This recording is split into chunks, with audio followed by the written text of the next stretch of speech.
Have you ever felt someone was lying, even when their words sounded perfect?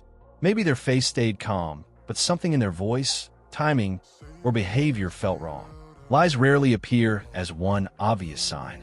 They leak through small cracks, a pause too long, a detail that changes, an emotion that arrives too late. In this video, you will learn how to spot 10 subtle signs of dishonesty without accusing too fast, and by the end, you may never listen to people the same way again. First, watch for inconsistencies between the story and the details. One of the most reliable signs of possible deception is not a strange facial expression or a dramatic nervous gesture. It is inconsistency. When someone is telling the truth, their story may not be perfectly organized, but the emotional logic usually stays stable. The main points connect naturally. The details may change slightly, but the core remains the same. When someone is inventing or hiding something, the story can start to shift. A time changes. A location becomes vague. A simple explanation becomes more complicated than necessary. They may say one thing at the beginning and something different later, without noticing the contradiction. For example, someone might first say, "I was at home all night," but later mention that they only went out for a few minutes. That does not automatically prove a lie, but it creates a question. Why did the version change? The key is to listen calmly. Do not attack. Do not interrupt too quickly. Let the person speak. Deception often becomes clearer when someone has room to explain too much.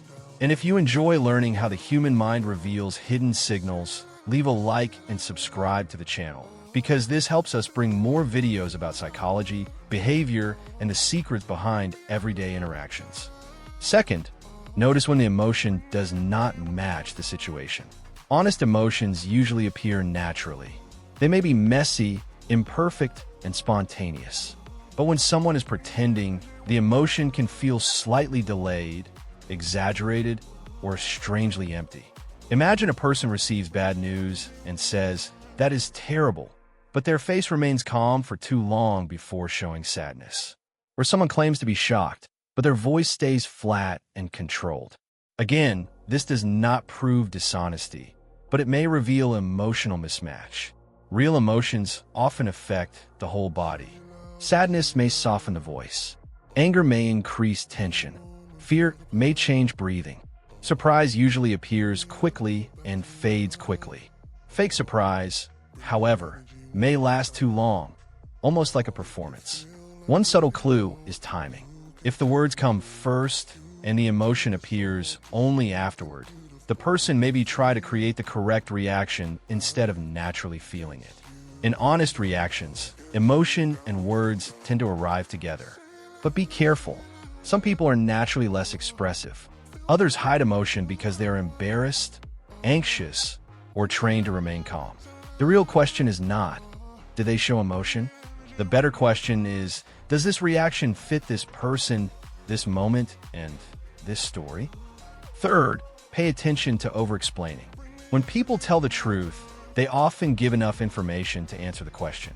But when someone is afraid of not being believed, they may add too many details, especially details that no one asked for. A deceptive person may feel pressure to make the story sound complete.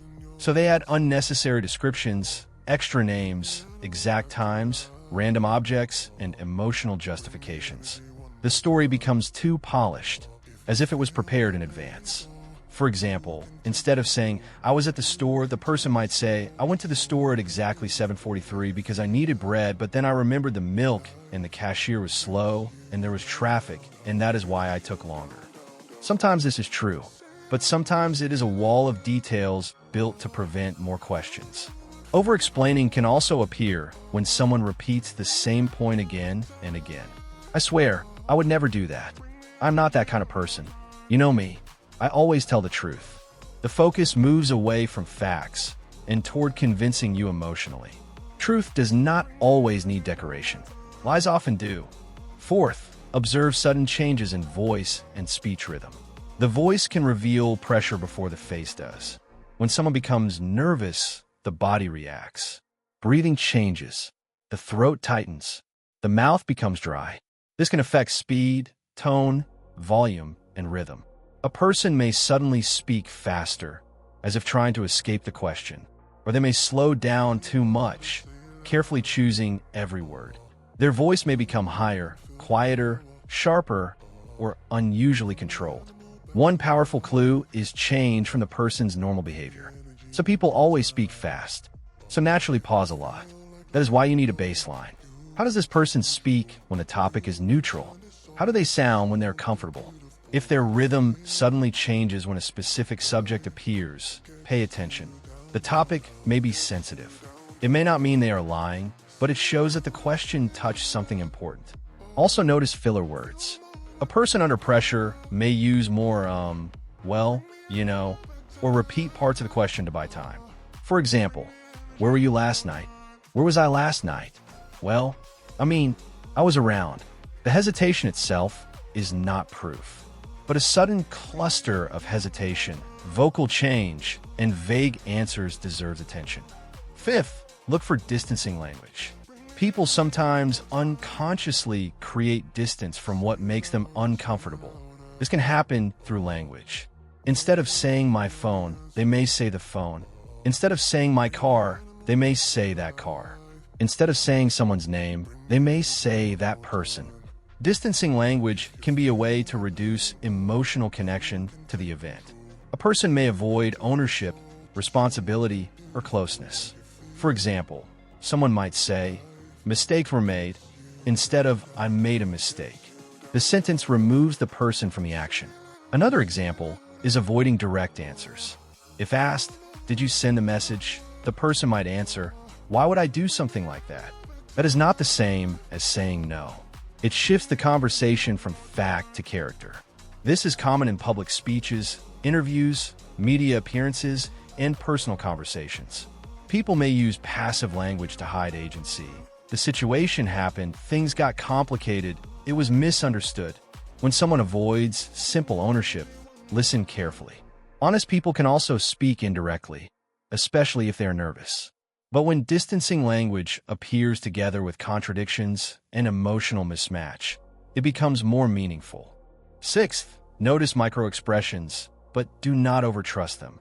Microexpressions are very brief facial movements that may reveal emotion someone is trying to hide. A quick flash of anger, a tiny sign of fear, a moment of contempt, a smile that appears and disappears too fast.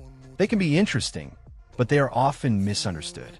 A microexpression does not automatically mean someone is lying. It only suggests that an emotion appeared briefly. The person could be afraid of being misunderstood, angry about the accusation, embarrassed, or remembering something painful. One of the most important expressions to watch is contempt. Contempt can appear as a slight smirk on one side of the mouth.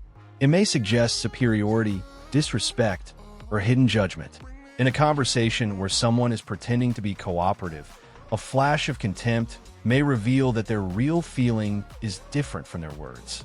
Another signal is fear appearing when there is no obvious reason for fear. If a simple question creates a quick expression of panic, the person may be worried about what comes next. But microexpressions are fast and easy to misread. Do not build conclusions from one facial movement. Use them as a signal to ask better questions, not as proof. Seventh, watch the hands, feet, and body orientation. Most people focus on the face when trying to detect lies, but the body often reveals discomfort in quieter ways. Hands may become restless. Feet may point toward the exit. Shoulders may tighten. The person may create physical barriers by crossing arms, holding objects, or placing a bag between themselves and you. The feet are especially interesting because people control them less consciously than the face. Someone may smile politely while their feet turn away, as if their body wants to leave the conversation. However, nervous body language does not equal deception. Many honest people become tense when questioned. The real signal is a sudden shift. If someone is relaxed during most of the conversation but becomes stiff, closed, or restless when one topic comes up, that topic may carry pressure.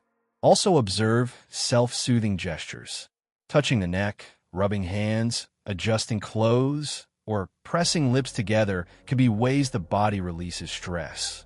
These gestures are not lies. They are signs of emotional activation. The question is, what activated them? Eighth, listen for vague answers to specific questions. When someone is honest, they may not remember everything, but they usually answer directly when they can. A dishonest person may avoid specificity because details can trap them later. Ask a simple question: who was there? The person answers, just some people. Ask, what time did you arrive? They answer, around the usual time. Ask, what did you talk about? They answer, nothing important. Vague language protects the speaker. It gives them room to adjust the story later. It also prevents you from checking the facts. Another tactic is answering a different question. You ask, did you meet him yesterday? They answer, I have not talked to him much lately. That sounds like an answer, but it avoids the specific point. In media interviews, this happens constantly. A person is asked a direct question and responds with a broader message, a personal value, or an emotional statement. It may be a strategy to control the narrative. A useful method is to calmly return to the original question. I understand, but did you meet him yesterday? If the person keeps avoiding, the avoidance itself becomes important. Ninth, observe when the story is too perfect. Real memories are not always clean. People forget small details, correct themselves, jump around, and remember things out of order. A truthful story often feels human. A fabricated story may sound too smooth. It has a beginning, middle, and end. Every detail supports the main point. There are no uncertainties, no corrections, no natural gaps. It sounds less like a memory and more like a script. This happens because invented stories are often rehearsed. The person has already decided what they want you to believe, so they deliver the story in a polished way. One technique investigators sometimes use is asking someone to tell the story backward. Real memories can often be reconstructed from different angles, even if imperfectly. Invented stories are harder to reverse because they were memorized in one direction. You can use a softer version in everyday life. Ask about a small detail from the middle of the story, then later ask about it again from a different angle. If the person is honest, they may be imperfect but consistent in the core. If they are inventing, they may become defensive or confused. The goal is not to trap people aggressively. The goal is to see whether the story has the flexibility of memory or the rigidity of performance. 10th, pay attention to defensiveness that appears too quickly. When someone is falsely accused, they may become upset. That is normal. But when someone becomes defensive before there is even an accusation, it may reveal fear. For example, you ask, "Can you explain what happened?" And they immediately respond, "Why are you attacking me? You never trust me. This is ridiculous." The reaction may be designed to make you feel guilty for asking. Defensiveness can shift attention away from the facts and toward your behavior. Instead of discussing what happened, now you are defending why you asked. This is a common way to control conversation. Another sign is moral overstatement. I'm an honest person. I would never lie. Only a terrible person would do that. This does not answer the question. It tries to create a moral shield. Honest people may also feel offended, especially if the question is sensitive. So again, context matters. But if every direct question becomes drama, anger, guilt, or accusation, the person may be avoiding the truth. A calm response is powerful. Do not match the emotional intensity. Return to the facts. I'm not attacking you. I am asking because I want to understand clearly. That simple sentence can reveal a lot. Someone who wants clarity may continue. Someone who wants escape may escalate. In the end, detecting deception is not about becoming cold, paranoid, or obsessed with catching people. It is about learning to observe with patience. The most important clues are not isolated gestures.